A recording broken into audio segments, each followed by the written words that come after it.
Skyrim VR might actually be my favorite VR game like ever. I tried it a few years ago unmodded, and I was absolutely disgusted by Bethesda's lack of care for their games again. Fast forward to a month ago when I installed God Overhaul 3.0 mod pack, and holy shit, it completely changes the game. Today we're diving into one of the most immersive ways to play Skyrim VR. Is it a haptic vest? Maybe. Is it playing the game upside down like that fella right there? Look at that fella, man. You go, guy.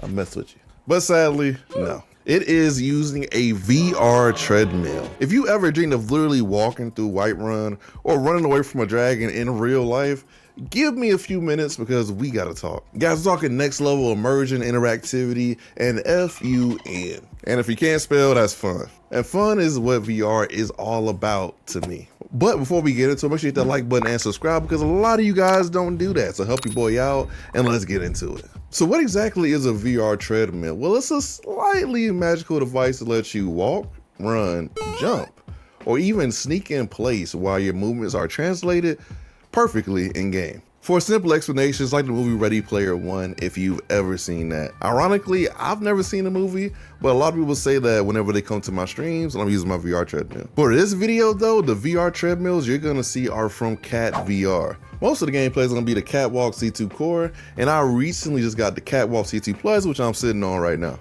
And yes, it comes with a seat. Personally, I love these VR treadmills. They've really changed how I VR game. I've become so uninterested in playing VR games the regular way that is actually starting to affect my content now. The craziest part is I even lost weight with these things during my VR fitness challenge. I started at 290 and I'm down to 278. And I started about 2 months ago, so not too bad, I would say. If you want one of these VR treadmills though, check the description below and you can get them for $130 off using code MartyDude at checkout. If you want a full review of the Katwalk C2 Core, then go to this review that you're seeing on the screen right now because I'll really go in depth about my experience. I think it would interest a lot of you guys. Back to Skyrim VR though. I finally got around to retrying this game after years because it's literally one of the most advertised games on the Katwalk treadmill, and I needed a game to walk around on stream and lose weight. So eventually I said, why not? That legit was one of the best VR gaming decisions I've ever made. There's a ridiculous amount of stuff you can do, especially with the God Overhaul mod pack and just Skyrim VR in general. With added mods, you can physically interact with NPCs and objects in the world, actually talk to NPCs using the AI, beat the actual life out of your enemies with physics-based combat, and a bunch of other fun things. One of my favorite things definitely was using the magic because I genuinely felt like Doctor Strange, and that was amazing to me. It's just one of those immense feelings of power and just awesomeness you don't feel too often in VR. Walking through Skyrim is entirely different though. It's one thing to play a game flat on your PC or console, or even regularly play it in VR. Actually walking through the game in real life is a just life-changing experience and gave me a new respect for the world of Skyrim. There's an insane amount of detail in the world, and the best way to describe the experience is that it's immersive. You're definitely gonna hear that word a lot during this video because that's one of the main goals of VR games in my opinion. Skyrim by itself is already an incredible RPG experience, but adding the VR treadmill takes it to a whole new level that I never thought was possible.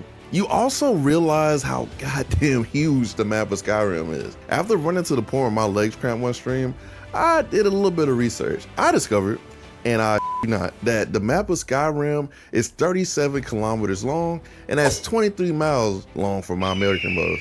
Bro, I was so tired running through the game, especially with no horse, but I legit forgot I was tired because I was just having so much fun. There's so many random encounters you have and just random fights and just a lot of cool stuff you discover walking through Skyrim. And speaking more on immersion, bro, you can actually talk to the NPCs. Using a mod called Mantella AI, you can have natural conversations with characters using your voice. What?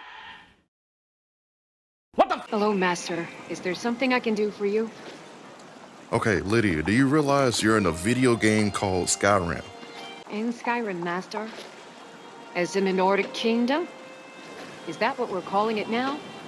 No. You're in a video game. A video game is something that you play with technology. You're in a video game called Skyrim. I don't understand, Master.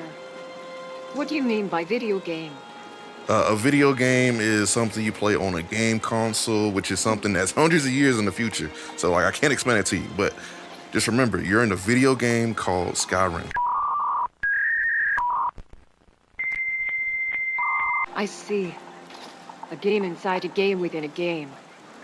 Interesting concept. But I suppose it does explain why I am here serving a Dragonborn instead of my usual duties guarding White One. Okay, now that I told you you're in a video game, does that change any way you feel about yourself? I'm not sure what you mean by realized, Master. But yes, it's interesting to know that I am in a game within one's game console. However, I am still a Nord and sworn to serve you as a houseguard in Skyrim. Whatever your wishes may be, I will carry them out to the best of my ability. Okay, Lydia, you're one of the best video game NPCs a man could ask for. This actually blew my mind. It does cost some after using it a bunch, and there are free options you can use, but the fact it even works is insane to me. Combine that level of immersion, you're basically living in Skyrim. As somebody who's max put in probably 10 to 15 hours into the base game of Skyrim prior to this playthrough, I've learned so much about Skyrim's people and the world Bethesda built. I've actually developed a fondness for how the quest is set up, and I find joy in really building my dream, Dragonborn character. Of course, it's just not immersive, it's also a ton of fun. Even without the VR treadmill, Skyrim VR with its mod pack is actually peak. The combat is fully realized with it being weighty and realistic. You can handle spells, swords, warhammers, and even bows in any way you would like. Having a VR haptic vest is also very beneficial in this game because feeling enemy attacks, rain, or even sheathing your weapon is just amazing. And I must say that enemies also respond very well to weapon hits, and it genuinely feels like a current generation VR game instead of what the hell Bethesda released back in 2018. The shaders in this mod pack also add a crazy amount of vivid color to Skyrim scenery. There's also grass, foliage, and even higher textures added to the mod pack. It's definitely a struggle to run at the highest settings, especially while streaming, but you can run this with a 20 or 30 series card with no issue. Just takes a little bit of tweaking. You can do it. Now you might be thinking, man, this sounds amazing, my favorite VR YouTuber MartydudeVR, but isn't modding Skyrim VR a nightmare? And to answer that is a yes and a no. Well, not anymore at least. Thanks to Wabbajack, a mod install does all the heavy lifting for you. Setting up Skyrim VR is literally easier than ever. You can also watch a YouTuber named VR Dad who has videos on how to set it up, and he will literally walk you through everything that you need to do. I must say that dude is awesome. Shout out to VR Dad. He saved me a lot, and I mean a lot of headaches setting this up. So is a VR treadmill worth it for Skyrim VR? If you're a hardcore fan of the game or just want to play peak VR insanity, then absolutely. It's not just playing the game, it's living it. And with tools like Wabbajack and easy access to God's Overhaul, setting it up is easier than ever. Shout out everybody that tuned in. If you enjoyed this video, make sure you hit that like button and subscribe for more VR content from your boy. If you could live in any game using a VR treadmill or even use a VR treadmill in any game, what would it be? Let me know in the comments. And don't forget to subscribe because next week I'm diving into the Katwalk C2 Plus for a review. And until next time, remember, I'm just a dude with a VR headset. Peace.